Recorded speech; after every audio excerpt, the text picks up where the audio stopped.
freedom and increase of individual rights and liberties. You know, the urbanization is something that it's embedded in development. Nobody knows, at least I don't know, any developed society which is not urbanized. This idea that we can develop without urbanization, it's an idea that in the real world has not been tried. And this is something that is very interesting because there's a lot of debate about that. In fact, in the UN family, the organization that I share, UN Habitat, when it was founded 40 years ago, it was founded in order to keep the people in the rural areas, because there's a kind of, it's a kind of cultural issue that it seems that we will be more happy if we are in the rural areas. But it could be, but there's no development without urbanization. And in fact, that's a constant of society. We don't know what is going to happen in the future. We don't know the future. And then perhaps in the future, humans will find out a way to develop without urbanization. But this insisting, and because this is quite you know, in this wish to get a development without urbanization, it's not practical. And then, on top of that, it's not economical. There's not enough resources, economical resources in the world to provide affordable services, urban services, to the rural population. The cost of providing clean water for the whole rural population, it's just skyrocketing. And then, apart from other reasons, there's an economical reason, the scarcity of resources, there's an economical reason by which we are urbanizing. And it seems that we're going to keep urbanizing as far as I can see. Thank you. Joseph, please shortly. Thank you. I'm not the expert in urbanization, but I think urbanization issue is not just the economic kinds of issues. As Ms. Young said, I mean, it's a social issue, very complicated issues, and we cannot, a government cannot ban or cannot prohibit from people's moving or something. So we should take this as a fact. And also, I think urbanization has a cost, but also at the same time has a benefit. So we should see these things together. And some cases in urbanized cities, like Denmark, Copenhagen, and many of the cities, or small, medium-sized cities, very eco-friendly, very efficient. But in case of many of cities in some countries, maybe all the people use their own cars, or infrastructure is simply not good enough for sustainable development. So I think this issue is just, focus on the kind of detailed issues. How to provide some appropriate water management systems or waste management system, how to provide good public transportation to the cities and residents. So if urbanization is a kind of unavoidable fact or conditions, we should find out some good solution for that. And that solution shall be different from situation to situation, region to regions, because some regions are very cold, some regions are very hot. So solution shall not be the same. The evils are always in detail, so we should more research on kinds of how to deal with these urbanization issues with the more green or low carbon terms, and also different from the size and regions and everything. So that's why we need the kinds of partnership, knowledge sharing, and we'll find the best practice. That's very important. Thanks a lot. Any comments, please? Thank you. I would like to comment on Mr. Ruslan Greenberg's presentation. He used many phrases and many concepts. It was a sophisticated presentation. There was one phrase he did not use, and that is the rule of law, the principle of law.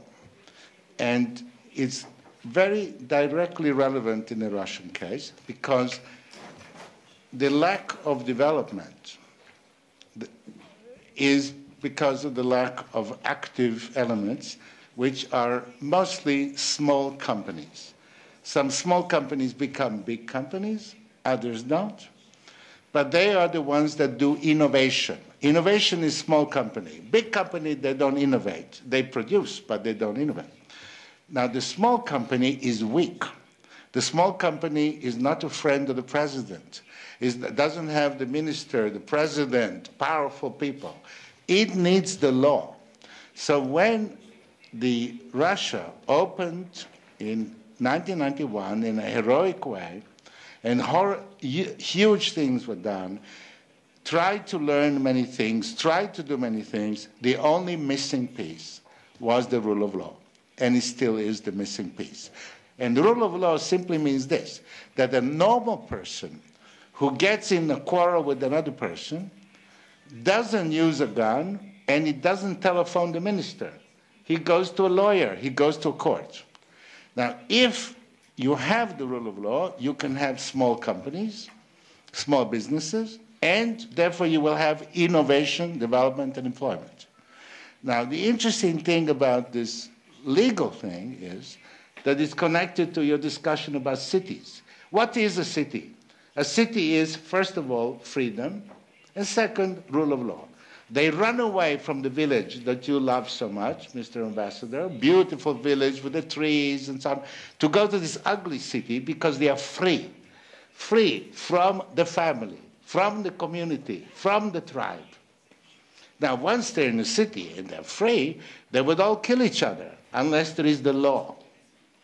So that is the principle. And so I would think that urban planning is not to do with deciding who will drive and who will not drive. Some official will say, you will drive, you won't drive, because otherwise nobody will be there. They emigrate to another place. It is a matter of understanding what the city is about, which is freedom and happiness, and of course, the destruction of community. The purpose is to destroy the community.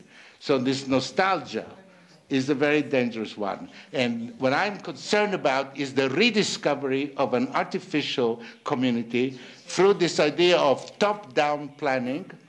Oh, we have to save the planet, therefore you cannot drive. We have to save the planet, you cannot do this. That's what I'm concerned about. Руслан Семенович, пожалуйста.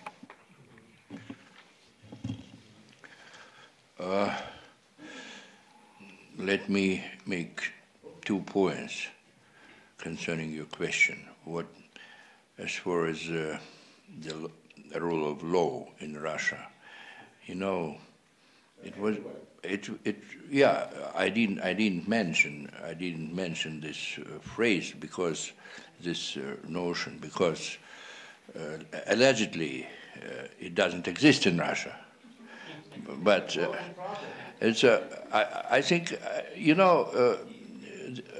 the Russia's problem is not the rule of law. The Russia's problem is law enforcement. This is, yes, it belongs, yes. And this is one thing. As far as I can assess the situation in Russia, we have advanced in this field very, very, very much, really. Some cases concerning Khodorkovsky and other very famous cases, but I know some foreign lawyers in Russia, they say 90% or 80% of all courts are more or less fair. The problem is that there is a very good connections between power and business, softly speaking, to put it lightly. It's a tremendous problem for Russia, maybe for Kazakhstan too, I don't know exactly. This is one point. And the second point is for small business. I think the small business is very efficient in Russia. Unfortunately, it makes only 20% of GDP, not 70 like in Europe and so on.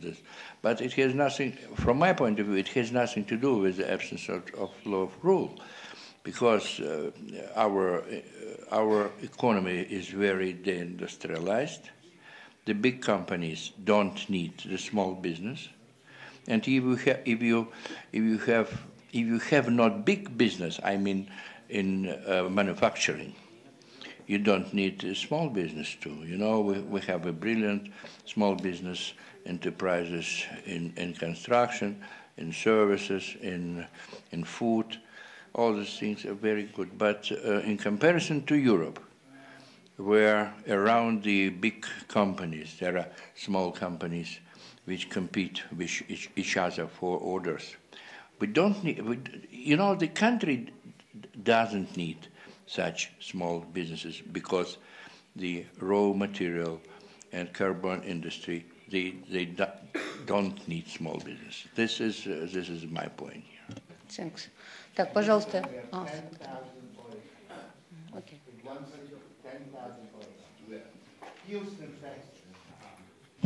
10,000. Okay, thanks. I would react. So it would be fantastic, and are they in competitive state? Because as for Russia, this is a big problem. You know, it's practically a oligopoly without competition. It's not productive too. Спасибо. У нас еще есть вопросы. Пожалуйста, профессор Нурпеисов. У меня спасибо. Не только вопрос. Сперва хотел я сказать, что, во-первых, я Нурсит Айтгали, экономист, ректор Академии экономики и управления, который раньше Евразийским институтом был. Прежде всего хочу сказать, что вот этот деловой круглый стол в целом содержательный. Обычно едешь куда-то и думаешь, оправдается вот эта надежда или нет. Я могу сказать, что у многих будете уверены, что оправдывается.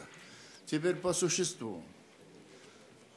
Очень много говорили, хорошо говорили о стратегическом планировании. А вот в отношении анализа, выполнения заданий стратегических планов, в отношении реализации инвестиционных и других проектов, вот что-то мало было. А если анализа нет, то мы по стратегии уходим далеко вперед. Среднесрочные текущие вопросы остаются, но мало внимания на них уделяется. И в результате это сказывается на нашем дальнейшем движении.